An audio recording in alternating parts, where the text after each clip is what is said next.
Howdy, folks. Happy Friday. Thank God it's Friday. I'll just say this. It's like the hot season has come a little early. Usually there's that 3-4 week window, and usually that's like late July, early August.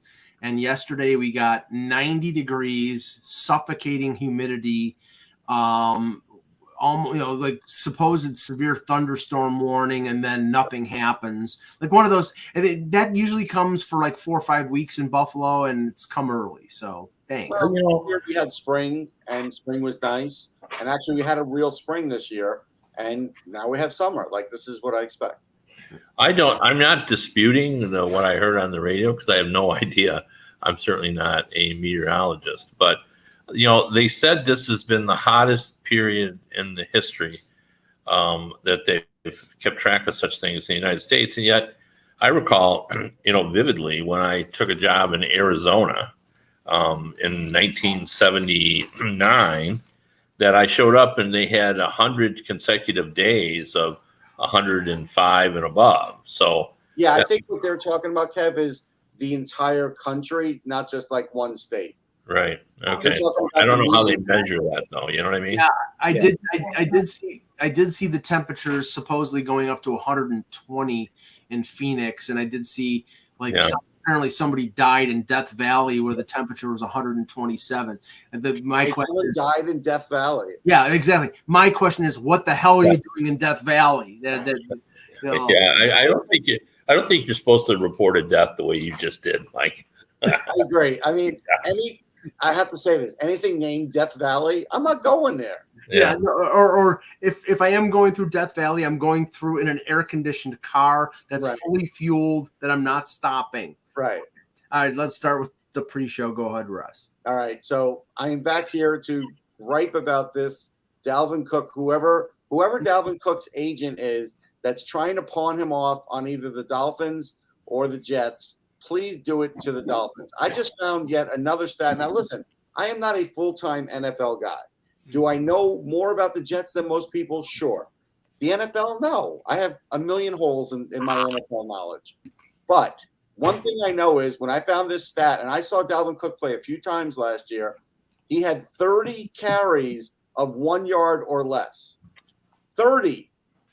I don't need that guy on my team. They don't need that guy. Yes, you do. You definitely need that guy, Russ. Well, you're saying that as a Bills fan who's worried if the glow is off his team because Stephon Diggs is ripping it apart. But that's another pre-show for another day, Mike.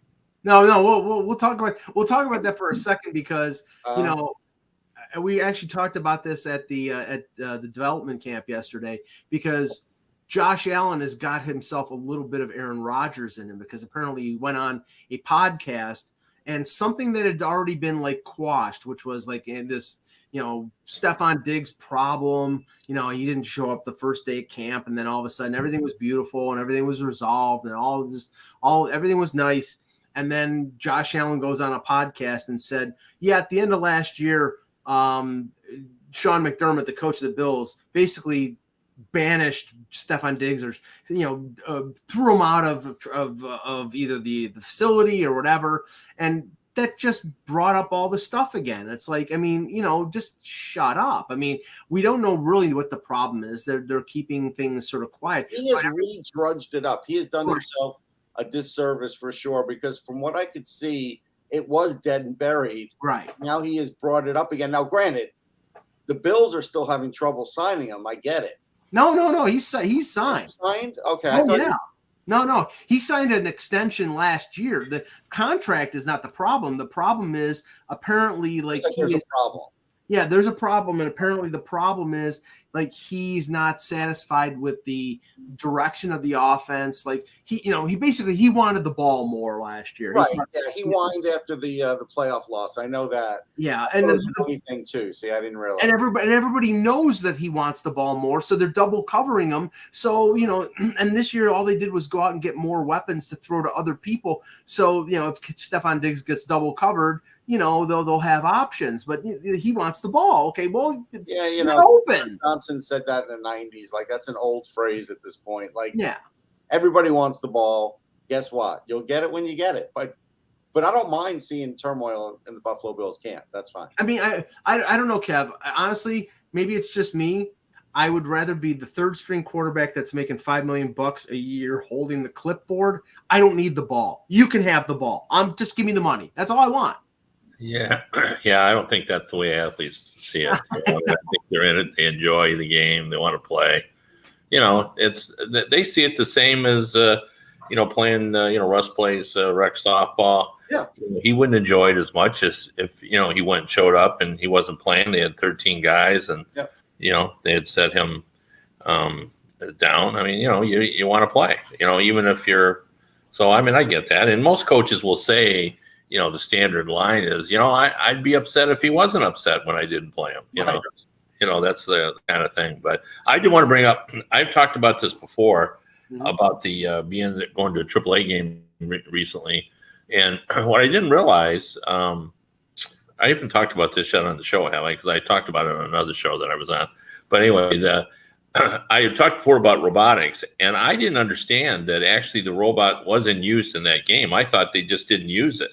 And what I didn't know is how it works is that the umpire has it in his ear, and the robot makes the call, and then he just, tells the batter what it is.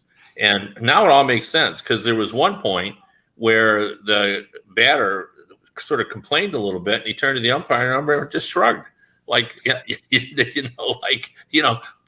it up with the robot. It's not me. So anyway, the umpire. What if there's a rogue umpire and he doesn't listen to the robot? Well, I mean, I think that they'll keep track of such things, and he'll be in trouble. But I mean, I think this probably will give us more consistency in the strike zone. Like, who knows whether it would be perfect, because I mentioned before that Freeman has talked about they're probably going to call it at the where it actually hits the plate as opposed to where the catcher catches it. Right. And that's the way we evolved. And he said you're going to have to adjust as hitters. I mean, those guys make split-second decisions. So he said we will adjust. It'll just take us a couple of weeks, 3 weeks. The robot is only for balls and strikes, not for plays at the plate. Correct. Right. So, and the umpire will still be there, but so that's how it all works. And I guess I just didn't realize that. I was expecting to see like some sort of R2D2 in the background.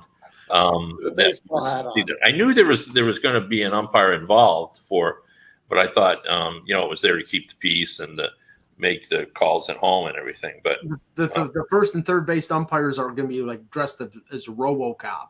What the funny thing is, as much as things do get automated and a lot more things are automated, there's still a human at the end of something somewhere, still doing something. Yeah. No, and I mean, I think we want that. I mean, you don't want to leave it all up to, robotics, because, people always equate it to tennis, but that's completely different.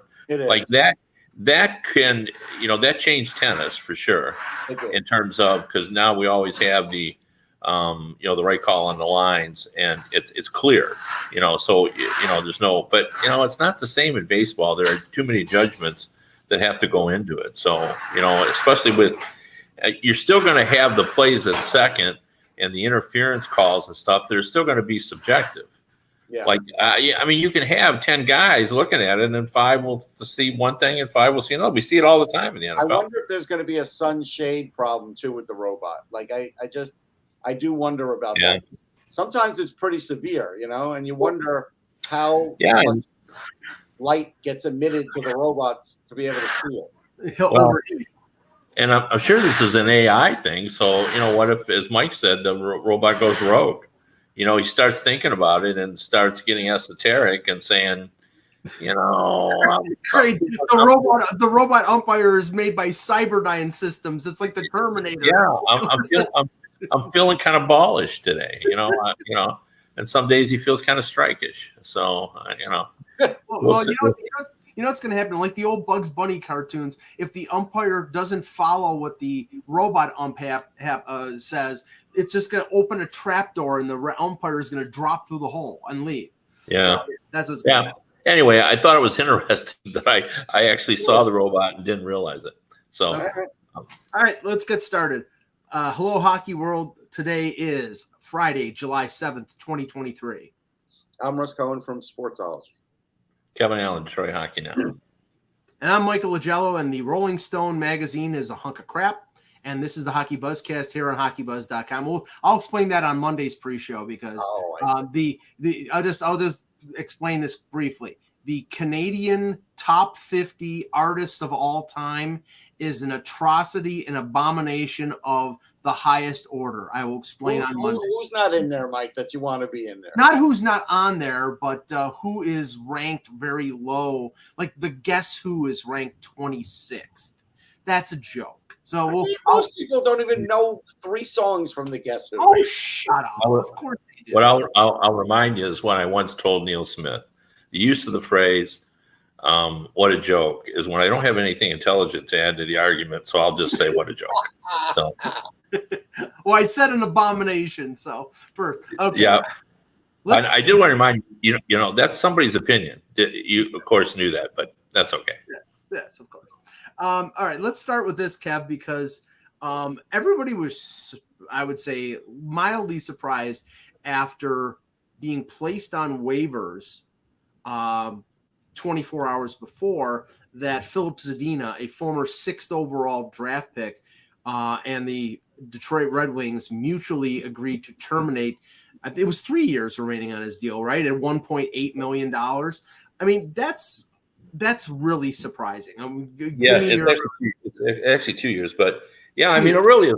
There's so much to unpack under this, on this deal. I mean, first of all, Yzerman actually, believes there's still hope for Zadina. He actually likes the player. Everybody's on him because he was number 6 pick. They drafted him thinking, and this was the previous administration, not Yzerman. That was Ken Holland that drafted him. They thought he was going to be a 25-plus goal scorer, and it hasn't happened. He's never had more than 10. But Yzerman has actually said that he appreciates the fact that Zadina wants to be better, and he has been undermined by injury. And that doesn't mean that Yzerman, is happy that he's not the player they thought he was. But he does appreciate that he's trying to be better. And he signed him to a 3-year deal at 1.8, as he said when he announced that Zadina had asked for a trade. That I'm not thrilled by this. I gave him a contract because now he's saying I want to go elsewhere so I can get a fresh start. But nobody wanted him. He tried to trade him. Nobody wanted him. Put him on waivers. Nobody wanted him. And then Zadina, now this is stunning. He's walking away from $4.56 million. Like his average salary is 1.8. That's his salary cap hit. But next year, and the second year, or the third year of the deal, but the second that he has left, he gets $2.75 million. He would have. So now he's walking away. He's $4.5 million. So I'm assuming, as we all are, that he'll get signed by an NHL team for $750,000, $800,000, and he'll give it another go.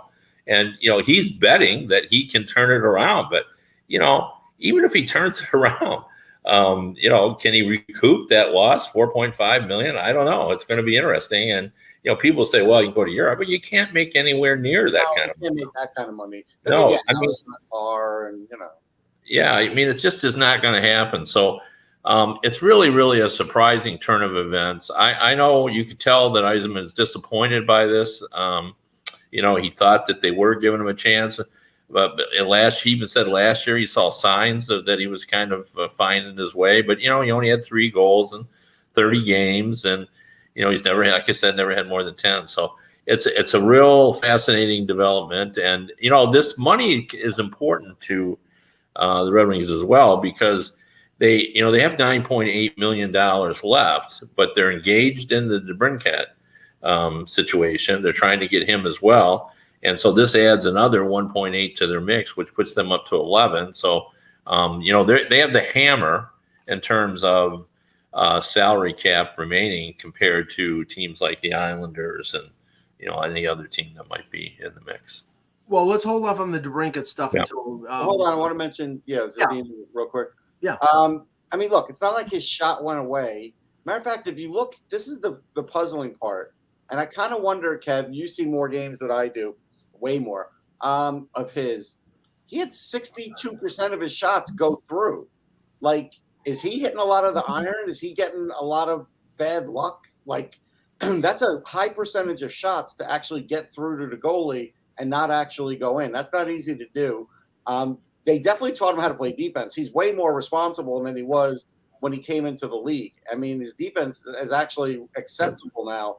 So I look at him, and his skating was always never going to be like NHL plus. It was always going to be NHL average, but it was a shot that was supposed to get him there. And I'm a little befuddled because the shot's getting through and it's not going in.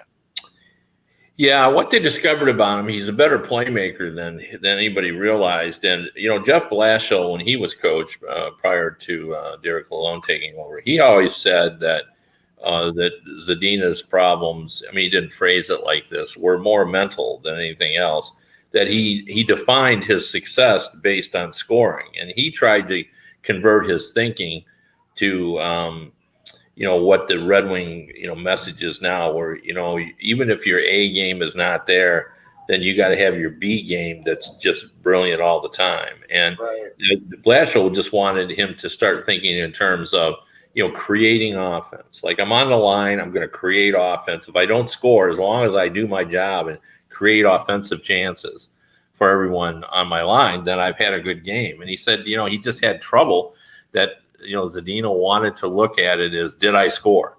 If I didn't score, then I didn't do my job. Here's the befuddling part with his stats. So in 21-22, when he had his 10 goals, he had 154 shots, which if you're not playing in the top 6 is a decent amount of shots to get off. 54% went through. And yet last year he only had 51 shots and 62% went through, and he got only 3 goals. He played an offensive role in that one year, and last year he was strictly a minor, but and he was hurt, so that was an issue as well.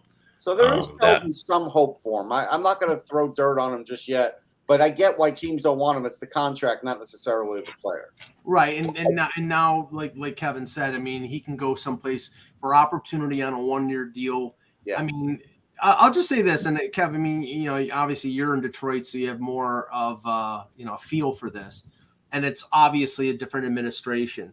But looking back, and Monday morning quarterbacking, I mean, everybody can do it, but we even said it at the time because we were at the draft in Dallas when this happened.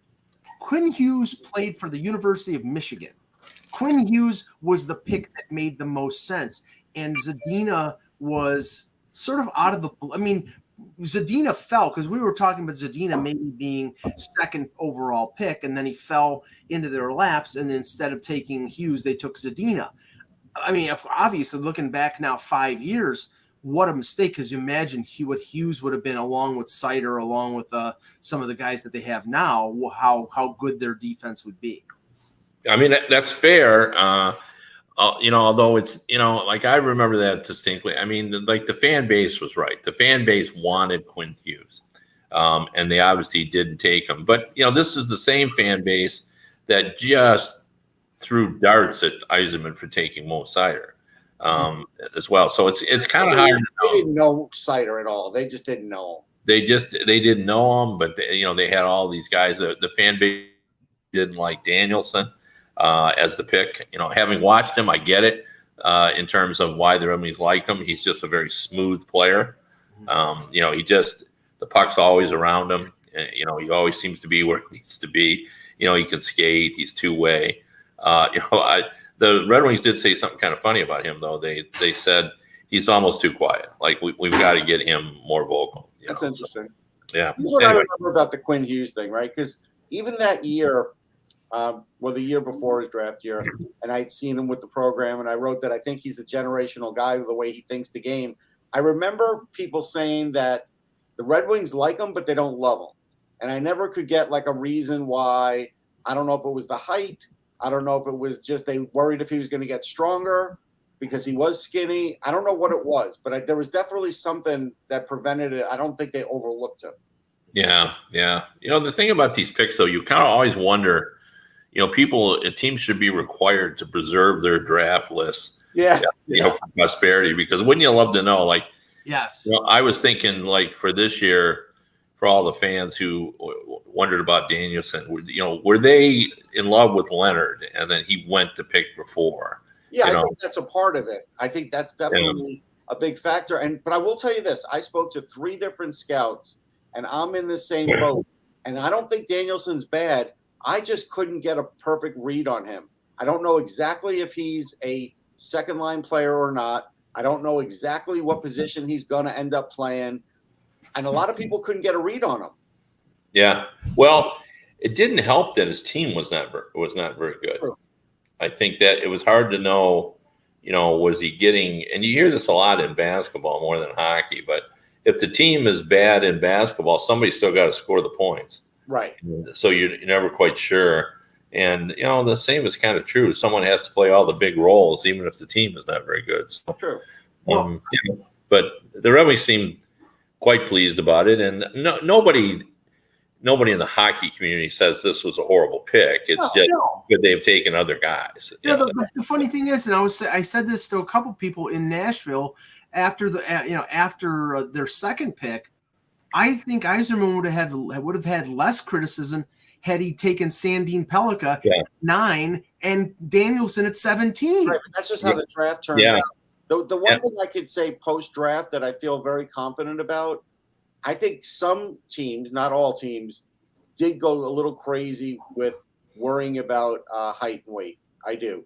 And that's how Sandin Pellikka drops. That's the only reason he drops, because all the talent is there. But he's 5'11", and he's 165 pounds. So it's like, for some teams, it's like, you know what? We could take the other guy, and he's, we're not worried about him. The one thing I think that teams really get right in the player development camp is, and I don't know if every team does it, but I know a lot of them, they have a 3-on-3 tournament at the end. And it's really helpful to get a sense of the poise that a player has, and the skating ability they have. I saw the Red Wings camp, and Sandin Pellikka was in total command when he was on the ice of a 3-on-3. Yeah, and it was fun. He's very poised, always knows what to do. And I thought the same thing of Danielson. 3-on-3. He's so smooth at the skating. He's got the puck. He turns. He moves. When he loses the puck, he gets it back. He's got that quick stick, quick hands. So when you see them, they've got all the skill that you're seeing. Well, I did want to bring up while we're talking about this, because I'll forget otherwise. The one guy that everybody was talking about in camp was Amadeus Lombardi. And what's interesting about him, besides his name, is the fact that he was a 4th-round pick. And, right now, like, if you saw them in camp, you'd say he's one of their better prospects. Like, he's a little bit smaller, but, and he's like 5'11". But this is what I would tell people who haven't paid attention to him. When he talked to us, what he said was, they said, I was more of a playmaker than a goal scorer. So I worked on my shot this year. And, of course, he scored 1 billion goals in the OHL this year. And it reminded me of, Crosby always did things like that. If he, where are the goals? And he worked on his goals. How come his faceoffs aren't better? He worked on that.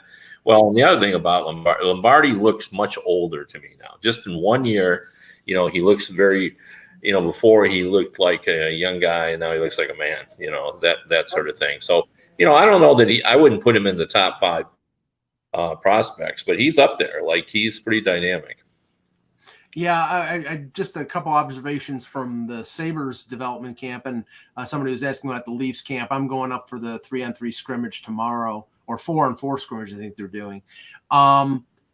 Yeah, you could tell Zach Benson's team won the 3-on-3 tournament. Gee, what a shock! But the thing was, he really didn't play that well in the first couple games of the round robin, but as it got longer and longer into it, then he sort of settled in. Yeah, he figures things out. He's smart. Yeah, very smart. But the guy who, like Kevin was saying with Lombardi, the guy who was sort of the star, I mean, some of the Russian players that you hadn't seen, that this was the first time they had come over. The guy who was the star at the Sabres scrimmage was a kid named Jake Richard. From the USHL. Yeah, from the USHL, Jacksonville, Florida kid, going to the University of Connecticut. Decent size, great hands.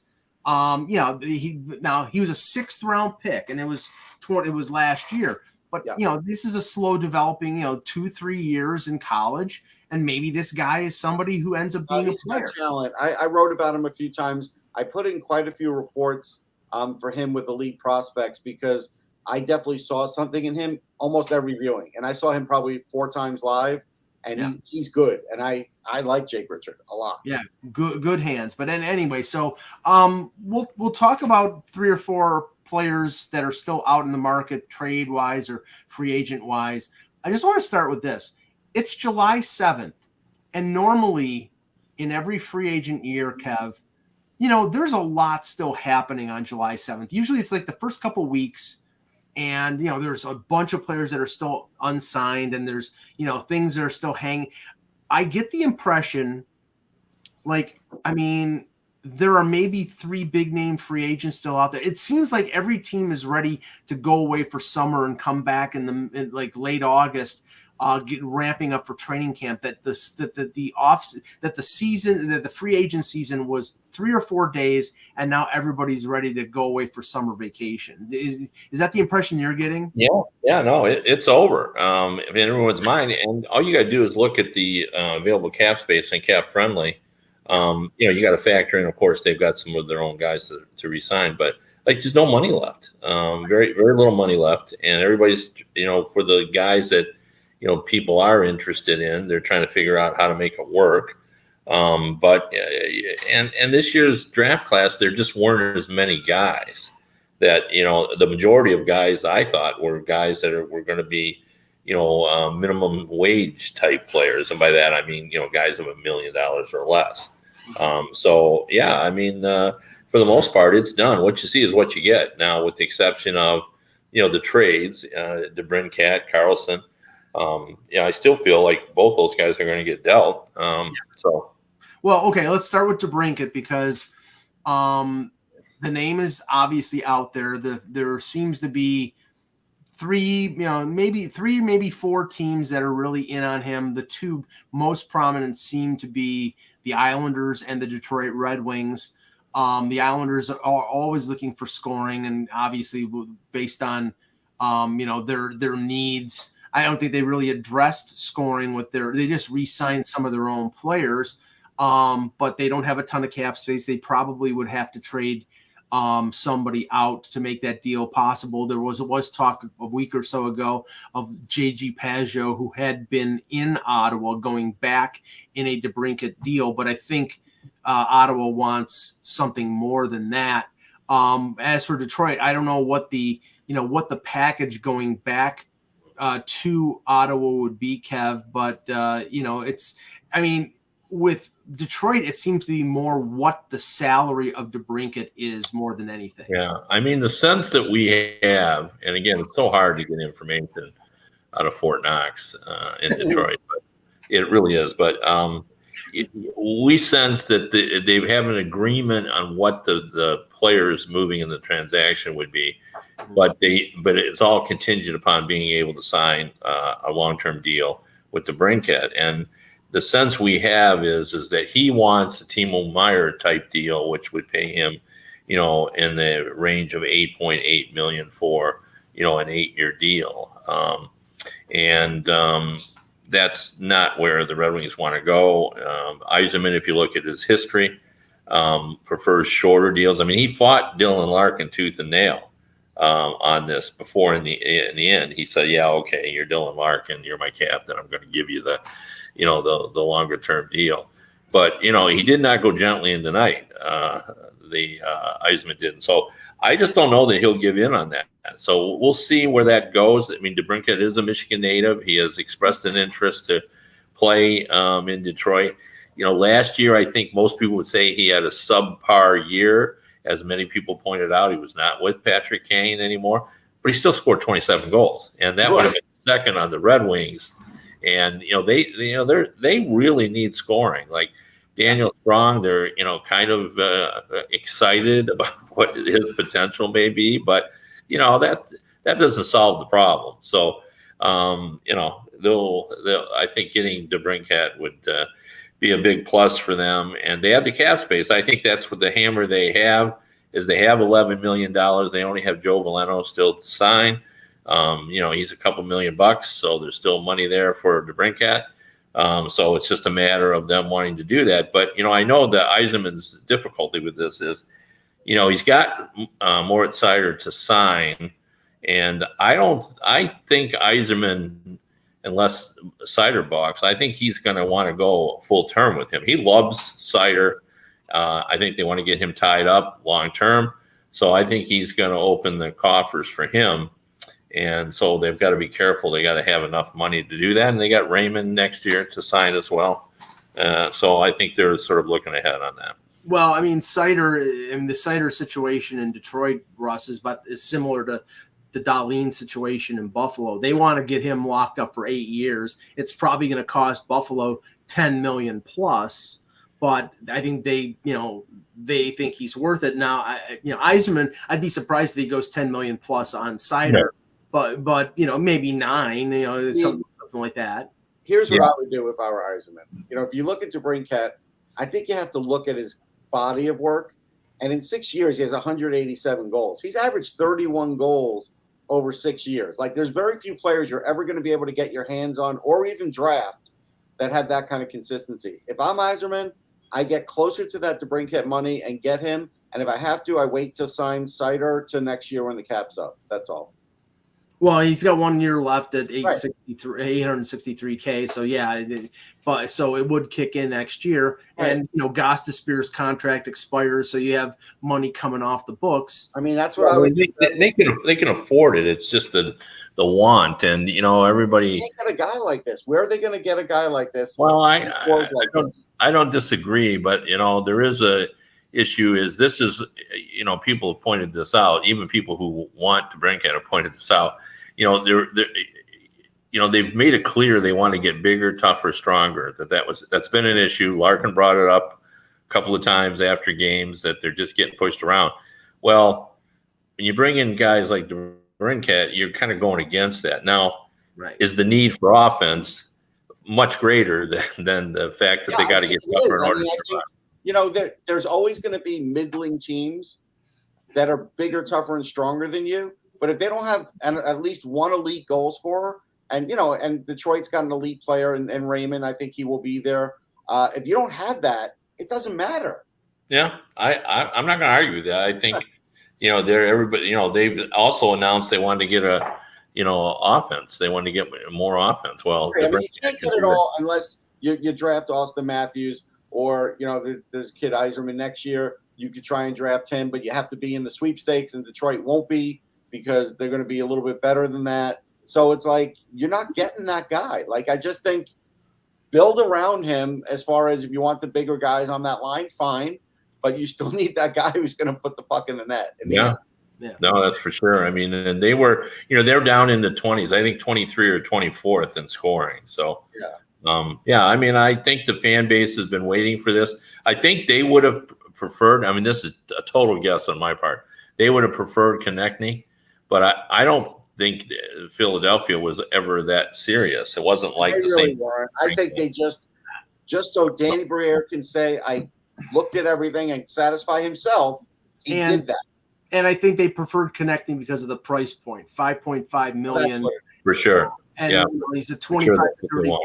Yeah, so you're going to get 26 goals out of Konechny for 5.5, or you're going to get maybe 31, 33, 35 out of DeBrincat for like 8. Like, I get it. Yeah, that's a bigger bargain right now, but it's not going to be lasting. Konechny's salary is not going to be that for much longer. Yeah, and DeBrincat's 26 years old, so it's like I don't know whether many teams are going to go for an 8-year deal to get him to 34. I think for a bigger player, for a guy like a Timo Meier who's around the same age, there's not as much worry about going 8-year max. But for a smaller player, they worry, Kev, about him losing a step after he turns 30, and then being that contract being an albatross. Yeah, and I've talked about this before, but the way general managers see contracts is a little bit different than we do. They think in terms of the total dollars because they accept the fact that you're trying to get them to take the lowest AAV possible. So you kind of accept that you got some bad years as part of it. It's not what fans think about. They're just going to see at the end, you got an $8 million guy and he's not producing at that level. But, there is a compromise here that seems pretty easy. I mean, like 6 or 7 at 8 million. Would the Red Wings do that? You know, I don't know. I'll say this: Alex DeBrincat came into this league with a chip on his shoulder for good reason, and all Ottawa has done is reinforce that chip. And wherever he goes next, he's going to play his best hockey again, because he's probably a little miffed that he's even going through all this with what he's been able to do. And he's not a guy that's stuck on himself. He's a guy that's just a really hard worker, that's pretty prideful. And I think, yeah, if he were 3 inches taller, we wouldn't be talking about any of it. He's been doubted ever since he was picked. We remember back to that draft, Russ, and certain person who talked about, this guy wasn't going to make it, and then he didn't. A lot of people. Yeah. I mean, I agree with what you're saying, Russ, in terms of the general NHL teams in general, if he were 3 inches taller, but not if with regard to the Red Wings. I mean, that's just not who. He fought like. I mean, this is a guy that didn't want to give Yzerman, even though it was clear from the slotting where Larkin needed to go.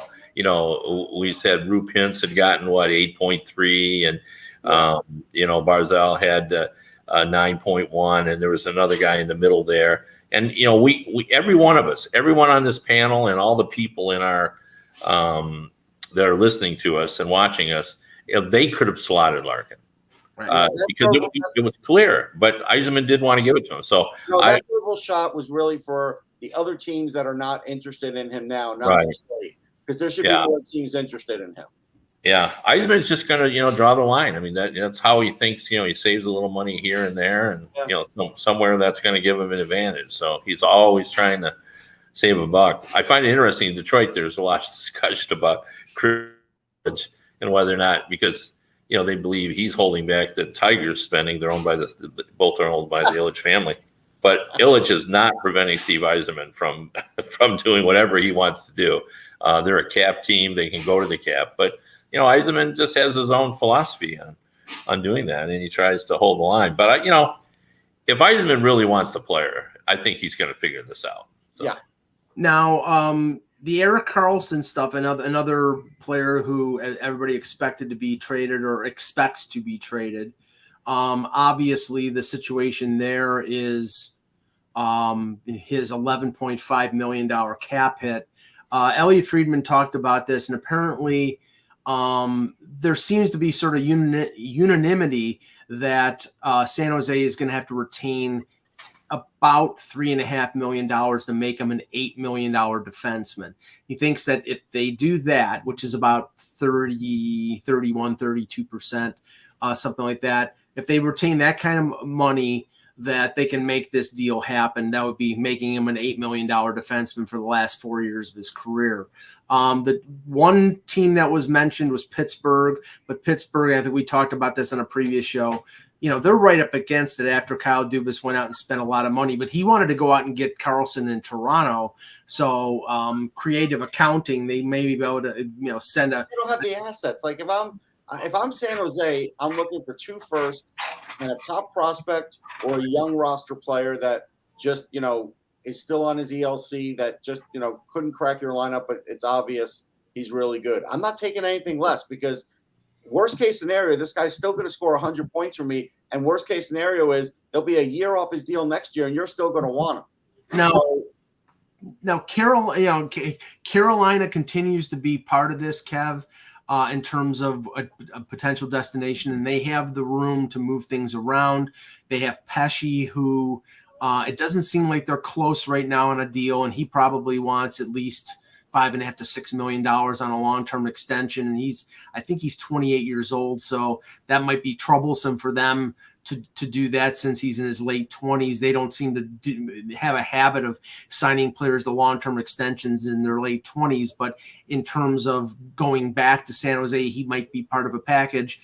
But again, like just Russ said, do they have to send a Seth Jarvis or somebody like that, a young prospect or a young player? I mean, at a certain point, San Jose is going to have to balance. You either want to move the player and you have to take a little bit less, or if you retain more salary, you get more. I mean, there's a give and take here.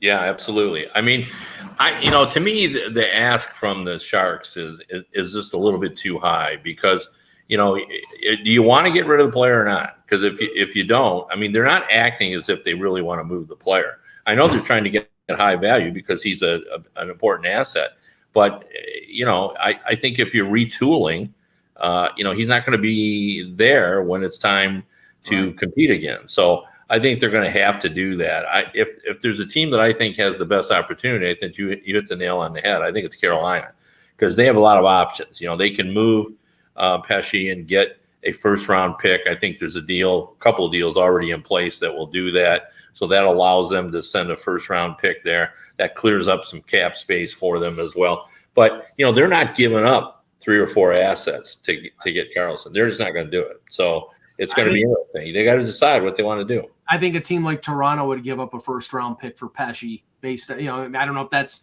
one of the teams, but I know that they in the past had been interested in him. They probably would give up a first-round pick, even if it's a one-year situation.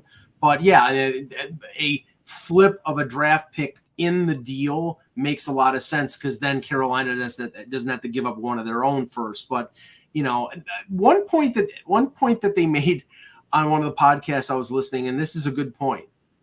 Brent Burns and Erik Karlsson really didn't work together well in San Jose, and Burns gets moved out. He has a great year in Carolina. Karlsson wins the Norris with San Jose. Why do you want to put them back together? It almost seems like overkill in terms of offense first guys.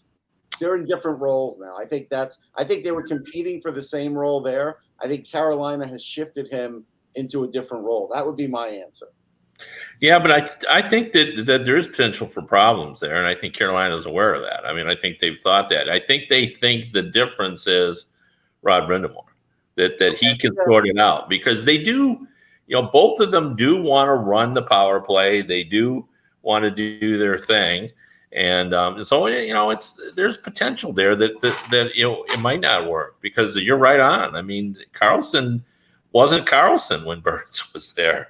So it is going to be interesting, but I think the bottom line is when you're sitting around discussing that, you start to say things like, can you be a worse team by adding Erik Karlsson? Like, no. I mean, no. 2 talented guys like that. I mean, it makes too much sense. So, they hit it out of the park last summer when they signed Brent Burns. And that's a lot on Brent Burns. He showed up. He wanted to be a part of it. He worked out all summer, and he was just a beast. And I think they think, Karlsson would have a similar reaction. There's a real chance here to come here and get something done. Carolina thing, just to answer the chat room, tomorrow is Tony Angelo Day, D'Angelo Day. Not today, the 9th, it's tomorrow. And talk about, okay, and I'm not saying Brent Burns can't play defense, but I'm talking about in terms of offensive mentality, you're going to go from Pesce, and then you're going to have Burns offense first, Karlsson offense first, and D'Angelo offense first. I mean, that's a little bit of an overkill, but okay. Well, maybe Rod Brind'Amour can make it work. Tarasenko's name is out there. The way it sounds right now, he seems to be a fallback to if DeBrincat goes, then he might go to Ottawa. If the Islanders don't get DeBrincat, then he might go to the Islanders. He could go back to the Rangers because he liked it there, but he'd be limited in terms of what kind of money. You know what I'm saying, Russ? He's a plan B for multiple scenarios. Yeah, Brissan's not going to have him take less money, especially when he just signed him, so that's out. Right. So that's not going to happen. And the Islanders aren't going to have enough money for Tarasenko, so that's out. I think it's going to end up being a West Coast team. I think they said San Jose was the team that was mentioned. Yeah, I think it's going to be a West Coast team, and I think at some point somebody's going to step up, and Brisson will get him the money he's looking for. He may not be on the ideal, team to try and win it all, but he'll make his money. Yeah, tell me why that makes sense for San Jose. I don't get that. Yeah. Well, the only thing I can think, Kev, is they traded for Anthony Duclair. He's an expiring contract. They need bodies. They have the cap space. They're already at the cap floor, but they see an instance where they can have this player play for 3/4 of the year, flip them at the deadline, and get assets for him. That's the only thing I can think. And then he's going to have to take a 1-year deal. I mean, but I mean, if you're going to get Tarasenko, keep Carlson.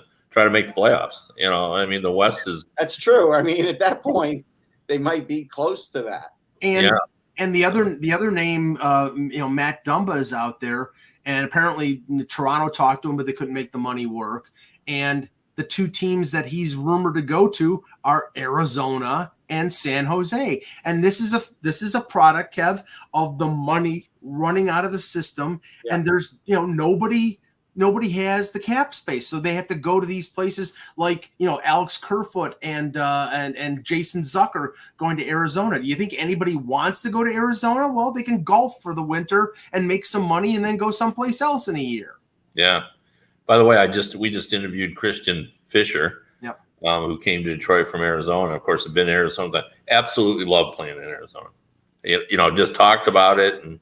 He said, we keep hearing all these negative things, but, we liked it. It worked for us. He got a big break with them. They really believed in him. So I'm sure that's a part of it too. Yeah. If they could get a building built and then they could build it in the right place. I mean, but that's the whole problem. This has just been, Yeah. He thinks the fan base there would support it if you were in Scottsdale. That's what he anyway. Just one thing about Carolina and all that. I think what they're thinking in Carolina is, and I'm reading the tea leaves a little bit here, their offense, needs help.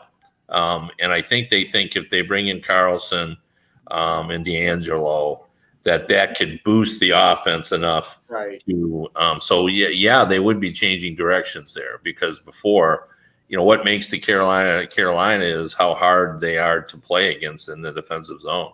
Yeah. And now it would be a little less so if they brought in Carlson and D'Angelo. So. Now, the other bit of news yesterday was not totally surprising, because he's been there his entire career, but Anze Kopitar signed a 2-year extension with the Kings. He was making $10 million. He'll be making that the final year of his deal. He's making $7 million for the next 2 years on that deal. And Russ, we talk about teams sort of following the Vegas model.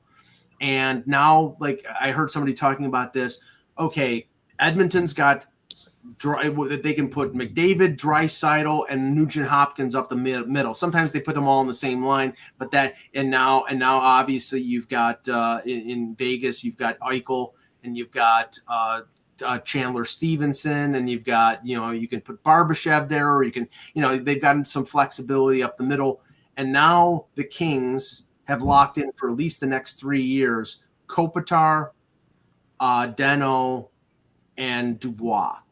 That's their answer. But like Vegas, big questions in goal, because they can't afford to pay a big goaltender. So now they're going to piece together Phoenix Copley, David Rittich, and Cam Talbot. Doesn't exactly make you think of Grant Fuhr and Andy Moog. No, I mean, but we've seen some decent play from Talbot at times, so I won't totally kill him. I want to get into the Quentin Byfield part of this, though, because I don't believe the Kings are giving up on him. He's 20 years old, right? You don't give up on a 20-year-old who's 6'5" and can play in the middle.